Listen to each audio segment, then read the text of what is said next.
Fighting the Flying Circus, Chapter 11, Squadron Festivities. The aerodromes of World War I served not only as operational hubs for aerial combat, but also as the epicenters of a unique social microcosm shaped by the unprecedented nature of aviation warfare. In Chapter 11 of Eddie Rickenbacker's memoir, Fighting the Flying Circus, we delve into the complexities of squadron life during periods of inactivity, known as dud days, and explore the multifaceted strategies employed to maintain pilot morale and combat readiness. Rickenbacker, one of America's most distinguished flying aces with 26 confirmed victories, provides an invaluable primary account that offers deep insights into the psychological and operational challenges faced by aviators on the Western Front.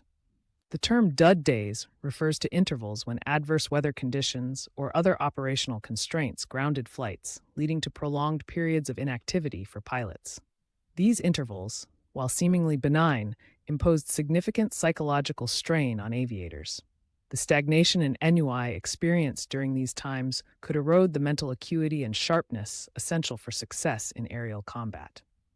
Pilots, accustomed to the adrenaline-fueled demands of dogfights and reconnaissance missions, found the abrupt transition to inactivity unsettling. The psychological impact of dud days extended beyond mere boredom. The constant anticipation of engagement, coupled with the inability to act, heightened stress levels. This hypervigilance without outlet could lead to cognitive fatigue, impairing decision-making processes. The absence of routine flying also risked the degradation of perishable skills, such as reflexive maneuvering and situational awareness, critical in split-second aerial engagements. The British Royal Flying Corps, RFC, recognizing the deleterious effects of prolonged inactivity, implemented comprehensive strategies to mitigate these challenges. They established a regular schedule of leaves, allowing pilots to rest and recuperate away from the front lines. Mandatory participation in athletic activities, including football, rugby, and boxing, promoted physical fitness and provided constructive outlets for competitive energies. The RFC also facilitated intellectual and social engagement through organized events such as lectures, theatrical performances, and inter-squadron visits. These initiatives fostered a strong esprit de corps and maintained high morale, contributing to the sustained operational effectiveness of British aviators. In contrast, the American Expeditionary Forces, AEF, faced significant hurdles in providing comparable support to their pilots. As late entrants into the conflict, the United States lacked the institutional experience in aviation psychology and squadron management that the British had developed since 1914. The AEF's aviation component was relatively small. Historical records indicate that by mid-1918, only about 740 American pilots were deployed overseas. This scarcity meant that pilots were frequently overtasked, with little opportunity for rest or rotation out of active duty. Operational imperatives further compounded these challenges. The pressing need to support ground offensives during key engagements, such as the St. Mihiel offensive in September 1918, required sustained aerial reconnaissance and support missions. Consequently, experimental approaches to morale and recreational activities were often deprioritized in favor of immediate operational demands. The cumulative effect was a strain on pilots' endurance, potentially impacting performance and increasing susceptibility to combat stress reactions, known contemporaneously as shell shock. The strain experienced by war pilots was multifaceted. Beyond the physical dangers of aerial combat, enemy fire, anti-aircraft artillery, flak, and the ever-present risk of mechanical failure, pilots contended with extreme environmental conditions. At altitudes exceeding 5,000 meters, approximately 16,400 feet, temperatures could plummet below -30 degrees Celsius, and oxygen levels were significantly reduced, leading to hypoxia if not properly managed with supplemental oxygen systems. The psychological pressures were equally formidable. Pilots faced the knowledge that any mission could be their last, fostering a continuous state of heightened alertness.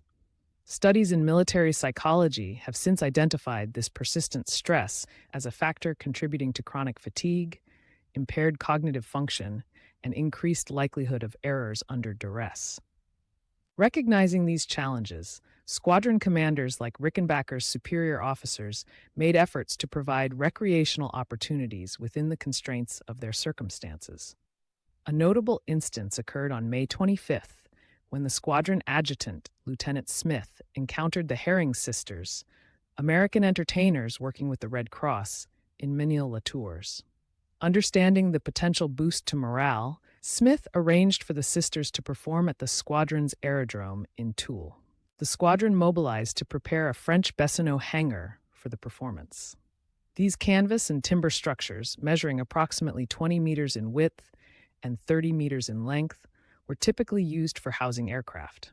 The transformation involved significant labor. Aircraft and equipment were carefully relocated.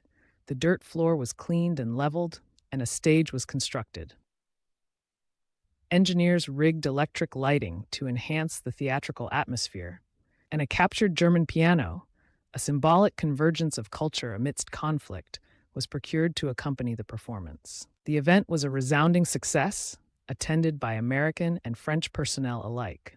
The Herring Sisters' performance provided not only entertainment, but also a profound sense of normalcy and connection to home, which was invaluable for the troops' psychological well-being. Such events offered a respite from the rigors of war and reinforced the bonds between Allied forces. Following the performance, the sisters dined with the squadron, further strengthening the communal spirit. Rickenbacker's attempt to arrange a subsequent meeting highlighted the human yearning for personal connection in wartime. However, his interaction with Major Huffer, the commanding officer, served as a subtle reminder of the professional boundaries and responsibilities inherent in military life. On May 26th, Lieutenant Douglas Campbell distinguished himself through a display of tactical acumen and bravery. Campbell, who would become the first American-trained ace with 6 confirmed kills, embarked on a solo patrol near Pont-à-Mousson. There, he observed a formation of the British Independent Air Force's bombers, likely Airco DH.9As, returning from a strategic bombing mission over the German rail junction at Thionville. Notably, one bomber lagged behind due to mechanical issues, rendering it vulnerable. 3 German Pfalz D3A fighters, exploiting this weakness, engaged the straggler. The Pfalz D3A, equipped with a 180-horsepower Mercedes D3A engine and armed with twin 7.92mm Spandau LMG 0815 machine guns, was a formidable adversary.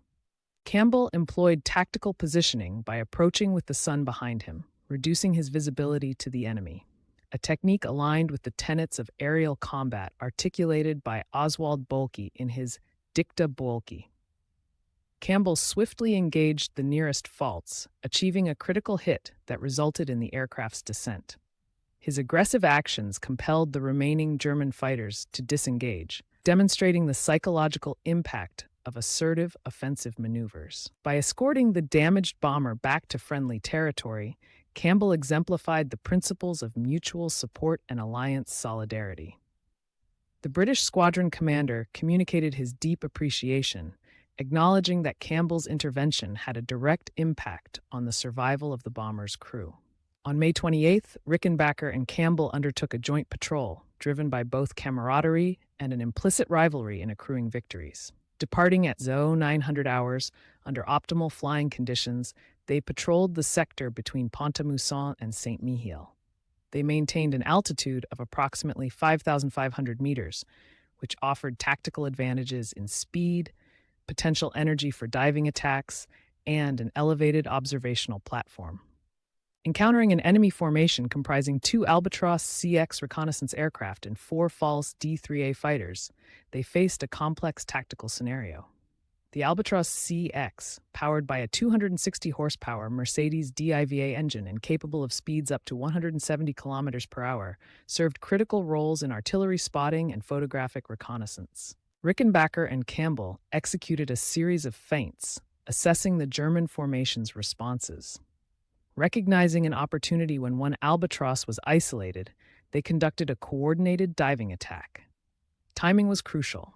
They exploited their altitude advantage to maximize speed during the descent, achieving velocities that increased the kinetic energy of their aircraft while risking structural stress on their Newport 28s. Their assault resulted in the confirmed downing of the Albatros, which crashed near Fleury, a strategic location within the theater of operations.